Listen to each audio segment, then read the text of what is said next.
Have you ever stared down a massive wall of dense, chaotic legal texts and just wondered, how on earth does a judge turn this into a clear, bulletproof verdict? Well, today we're doing something incredibly practical. We are literally stepping into the shoes of a trial judge. We're going to take a raw, devastating murder trial case file and deconstruct it to extract the actual, actionable skills you need to analyze evidence like a pro. Here's our step-by-step roadmap for today's explainer. First, dissecting the case file. Then, constructing the timeline, evaluating eyewitness credibility, analyzing the forensic evidence, and finally, drafting that final judgment. Okay, let's jump right into part 1, dissecting the case file.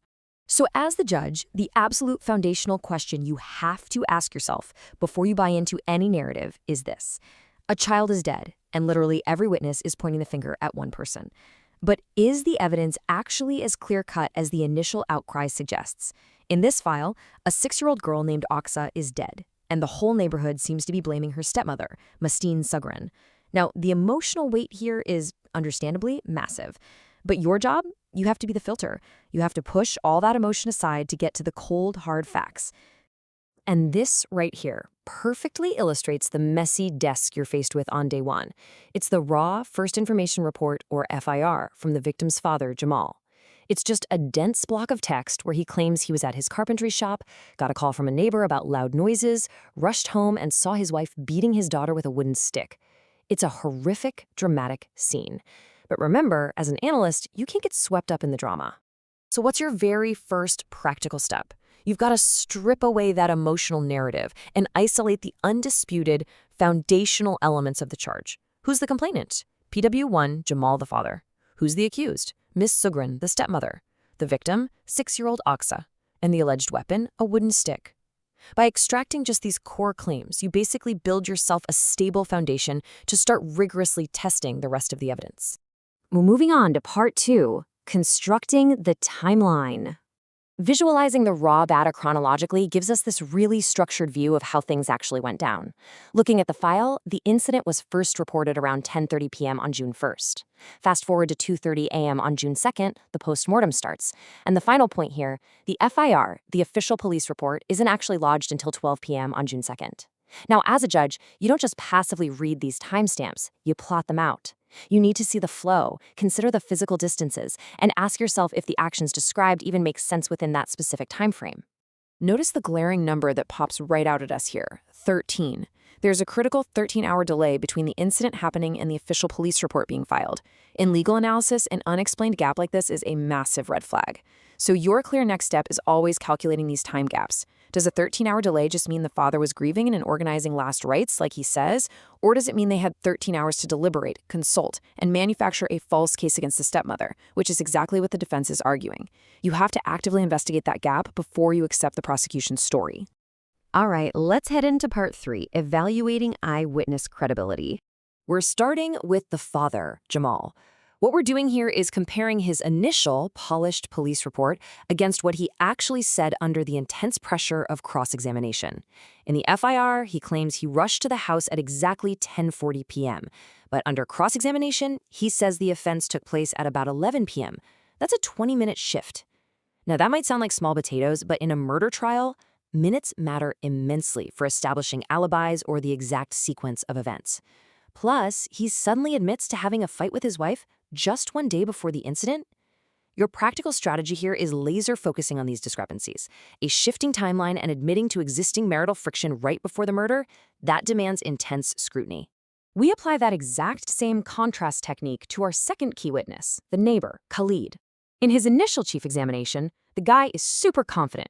He says he clearly saw Sugran beating the child. But watch what happens during cross-examination.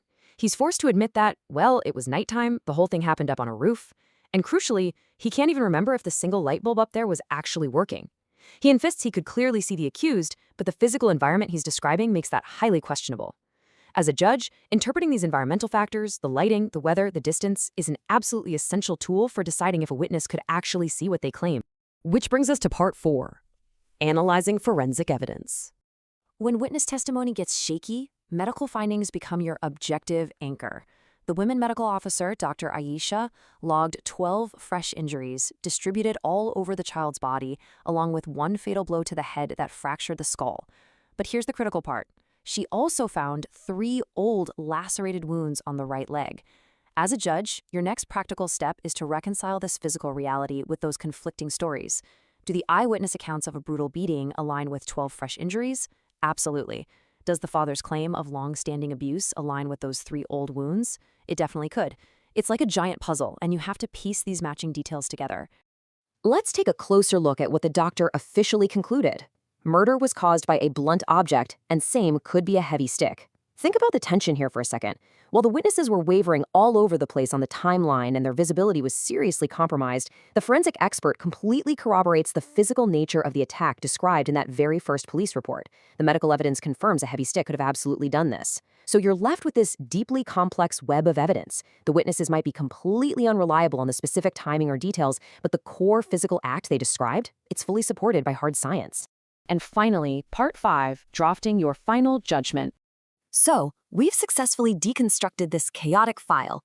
We pulled out the core claims, mapped the timeline, exposed witness vulnerabilities, and grounded the whole thing in forensic reality.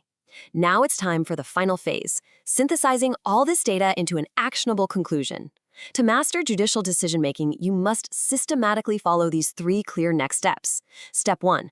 Reconcile that 13-hour FIR delay. Is the father's excuse of prioritizing last rites believable enough, or does it completely taint the investigation?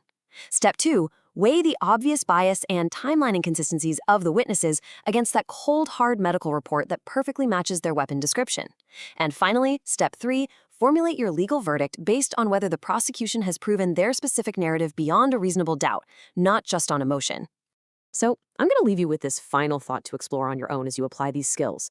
Does the brutal, undeniable forensic reality of those 12 fresh injuries overcome the flawed, delayed, and potentially biased witness testimonies? Does the evidence truly prove guilt beyond a reasonable doubt, or is there just enough shadow on that rooftop to mandate an acquittal? That is the incredibly heavy burden of the judge. Take these frameworks, apply them to your own decision-making, and court is adjourned.